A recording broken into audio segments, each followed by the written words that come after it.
আসসালামু আলাইকুম viewers, welcome back to my channel. সবাই কেমন আছেন? আশা করছি ভালো আছেন। আরও একটি নতুন রেসিপি নিয়ে আপনাদের মাঝে চলে এসেছি। আজকে আমি আপনাদের সাথে শেয়ার করব দুধ সেমাইয়ের রেসিপি। দুধ সেমাই রান্না করার জন্য এখানে আমি নিয়েছি এসিআইয়ের পিওর সেমাই। তো আপনারা চাইলে যে কোনো ব্র্যান্ডের সেমাই দিয়েই এটা রান্না করতে পারেন, তবে একটু দেখে নেবেন যে সেমাইগুলো একটু ভাজা বেশি ওই সেমাইগুলো নেওয়ার চেষ্টা করবেন, তাতে কিন্তু সেমাইটা পারফেক্ট রান্না হয়। দুধ সেমাই রান্না করার জন্য আমি চুলায় একটা হাঁড়িতে 1 লিটার পরিমাণের দুধ দিলাম, আর দিয়ে দিলাম 3টা এলাচ একটু ফাটিয়ে দিয়েছি, দিয়ে দিলাম 2টা দারুচিনি। তো দুধ সেমাইটা আমরা কম বেশি সবাই রান্না করতে পারি, তবে পারফেক্টভাবে পরিমাণটা ঠিক রেখে কিভাবে রান্না করতে হয় ওই রেসিপিটাই আজকে শেয়ার করব।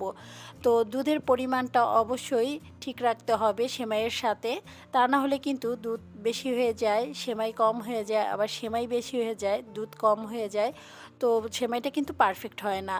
তো এখানে আমি 3 টেবিল চামচ পরিমাণের চিনি দিয়েছি, চিনিটা আপনাদের টেস্ট অনুযায়ী দিয়ে নেবেন। এখন এর মধ্যে দিয়ে দিচ্ছি সামান্য পরিমাণের একটু লবণ, আর লবণটা দিলে কিন্তু মিষ্টির ব্যালেন্সটা ঠিক থাকে। তো যারা লবণটা না দিতে চান তারা না দিলেও হবে।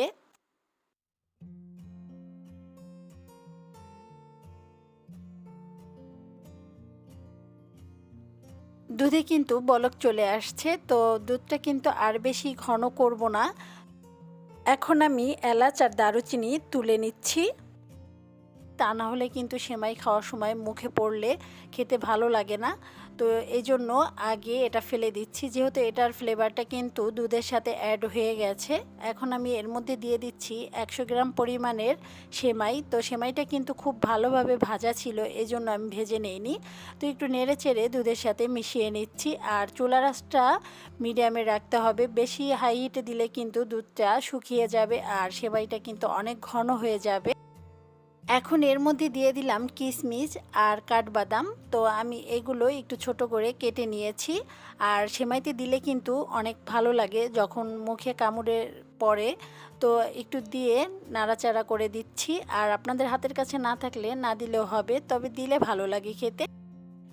সেমাইটাকে আমি আর 2 থেকে 3 মিনিটের মতো রান্না করে নেব, এর থেকে বেশি রান্না করব না। প্রথম অবস্থায় দুধের পরিমাণটা বেশি মনে হলেও ঠান্ডা হওয়ার পরে কিন্তু আরও অনেক বেশি ঘন হয়ে যায়, তো ওই পরিমাণটা ঠিক রেখেই কিন্তু চুলা থেকে নামিয়ে নিতে হবে। তো সেমাইটা কিন্তু অলরেডি রান্না করা হয়ে গেছে। তো এখন আমি চুলা থেকে অফ করে আপনাদেরকে ঠান্ডা হওয়ার পরে একটু দেখিয়ে দিচ্ছি। দেখতেই পাচ্ছেন ঠান্ডা হওয়ার পরে কিন্তু আরও অনেকটা ঘন হয়ে গেছে, আর এটাই হলো পারফেক্ট দুধ সেমাইয়ের রেসিপি। আশা করছি আমার আজকের রেসিপিটি ফলো করে আপনারা যদি তৈরি করেন আপনাদের বাসায়ও কিন্তু সেমাইটা পারফেক্ট রান্না হবে। তো আমার ভিডিওটি ভালো লাগলে অবশ্যই ভিডিওতে একটি লাইক দিয়ে দেবেন আর চ্যানেলটি সাবস্ক্রাইব করে দেবেন আরও এরকম নিত্য নতুন ভিডিও পাওয়ার জন্য। সবাই ভালো থাকবেন, সুস্থ থাকবেন। আজকের মতো এখানেই বিদায়। আল্লাহ হাফেজ।